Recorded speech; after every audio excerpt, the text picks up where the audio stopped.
What's up, YouTubes? It's AlexGrim, Lord of the YouTube network, here to present you my video review of BLACKBOXTV's latest episode, Total Eclipse. Alright, let's do this. The episode starts with the new intro, which is just like the old intro, except instead of going through one door, it's going through multiple doors and stuff. And, you know, that's cool. I like it. I like the intro and before that. Personally, I like the version in Cat's Got Your Tongue better. I like the dingy color. I don't like the black and white with red, but that's just my personal opinion. Something tells me that Tony's not done with it anyway. So then it opens up into this newscast, like newscast footage of this car being wrecked in a ditch and, you know, rescue people there and whatever, and they're talking about all these missing girls that have gone missing lately on the news, and the report goes to this shot of this anchor guy, and it was okay. I just think that he could have made it look more like a newsroom. I don't think I've ever seen a newscast with that type of background, this close to the actual anchor and stuff. You know, I could be nitpicking here, but, you know, as someone that can actually do this stuff, I know how easy it is to do. Anyway, the newscaster moves on from that story to the lunar eclipse that's going to happen that night, and the shot goes from him talking about that, backs out of it, and backs out of the TV that it's being watched on into this room where you're still looking at the TV, but you're backing into the room, and you hear this like girl being tortured or something like that. And I thought that was good. I thought that was a nice touch.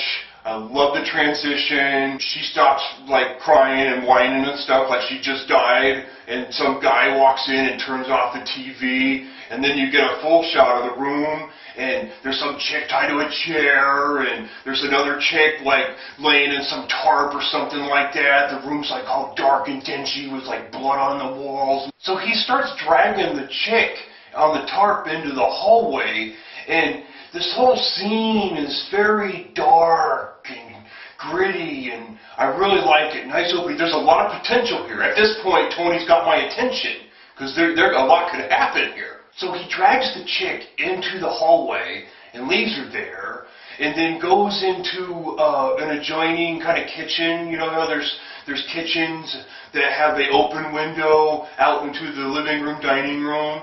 Well, you know, the place where he killed the girl and whatnot is through there, and he's washing his hands, getting the blood off his hands at the sink, and you get a good look at his face here, and I will have to say that the camera really liked him.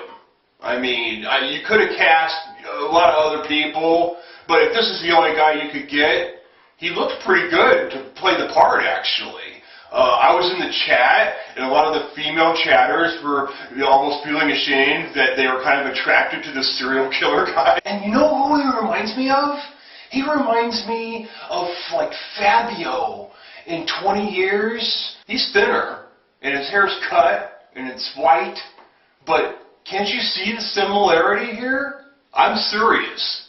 So he's washing his hands, and there's all blood in the sink and everything. He hears this little noise from the other room where he got done torturing that girl. It gets his attention. There shouldn't be a noise from in there. Everything's dead. But he kind of plays it off and keeps washing his hands. Then he hears it again, some other noise. So he goes back in, and he gets right up on this girl's face in the chair.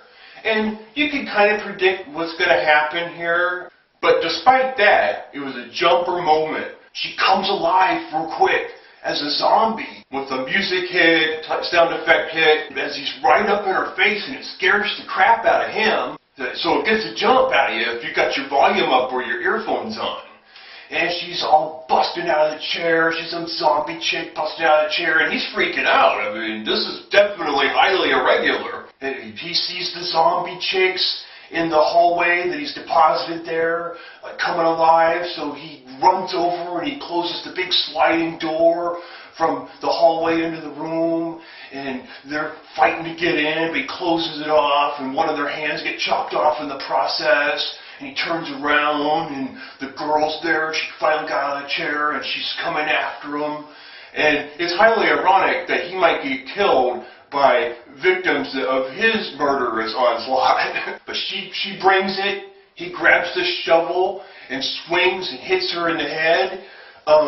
But I don't know if I liked the way it was edited, that swing. I mean, it was definitely implied. And if you're just trying to tell a story, that's okay. But maybe swing, you hear a hit, and you look down, there's a shot on the ground with her laying on the ground, you know, her body there, and maybe another shot where he kind of walks over it and is like looking down on the body and stuff. You don't get too graphic, but just depict it better. But that was really kind of quick, glitchy editing. I think that's the new trend. But I mean, you don't necessarily have to do that. I might be nitpicking here, and since it's moving so fast, you just forget about it. So let's do the same. We'll just forget about it. So he starts taking off, and this music starts during the zombie chase. And it was the only thing that really bugged me about the episode. That music is totally inappropriate for zombie chase. Tony, if you like listening to that stuff, that's great. Go ahead and listen to it. I'm not going to keep anyone from listening to what they want to listen to. But unless it was on the radio when it was happening, like some excuse for it to be there, don't use it. Because that song, like, it should have been some like black metal. You know, he's like running away from him, you know, something driving and heavy. Either that or no music at all, just standard horror type ambient sound effects, you know, the standard scary music. I'd go for that, but don't ruin it with something that I'd probably be listening to with you in some club somewhere when ordering a pitcher of beer or something. That's what it reminded me of. Anyway, he keeps running, and he trips in his grave that he had already pre-dug to bury the bodies. And there's already bodies in there, and of course they're coming alive as zombies now, and they get him and grab him, keep a hold of him. He doesn't escape. The zombies that follow him join in, and it's a big zombie orgy of death. You know, not that graphic, but that's what was implied. And end of scene, in the video, scroll up, you know, camera tilts up to the moon, and the eclipse is over.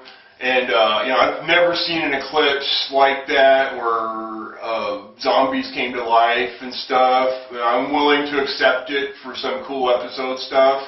If there was some excuse, like somewhere nearby there was some dark ritual going on that they can only do during the lunar eclipse that would bring dead bodies back, you see, but you need more run time instead of 5 minutes to throw that in and explain it. That's mostly my major problem with Black Box TV episodes is you need more runtime for anything really solid to manifest itself. When you're running on that short a time, there's not going to be much story at all. I like 15 minutes for a story minimum. And another thing is I don't think that I personally would be running away from these zombies. He's a serial killer. In most zombie movies, they're running away. They're just an innocent person. They don't have any sort of killer drives or anything. But he's a serial killer. You think maybe at some point he'd stop, turn around, and want to defend himself. Maybe even appreciate the fact that he gets to kill these people again. And eventually, I would turn around and go, oh, hell no. I'm taking you guys out. I don't need a lightsaber or something like that. I just like grab my machete, turn around, and just go chop them up. If they're in a group, I'd go play hit and run like Rambo through the woods there and the trees and stuff. Get them one or two at a time and just take them out, man. You know, he looked a little thin. Maybe, you know, he's just not as big. I mean, I'm like 6'1", well over 200 pounds. I'm not afraid of a bunch of undead girls, really. If they were undead Arnold Schwarzeneggers, I'd keep running. All in all, it wasn't a bad episode at all. I've seen worse Black Box TV episodes, trust me. You know what I really liked about this episode? Was that it had a pulse. Any sort of entertainment like this should have a pulse, a chase, action, something going on, suspense. And if it doesn't have those things, it's trying to be cerebral, it better be damn good.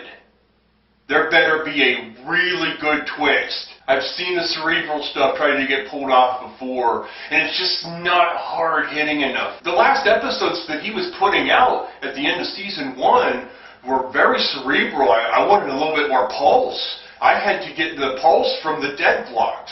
Still, this was an okay video and a good way to start season 2 of Black Box TV. At the end of it all, I think I'll give it 3 Tar and Southern zombie killing strippers out of 5. An average vote because I thought this video was just okay. But that's better than being terrible. So I'll just leave it there. Grim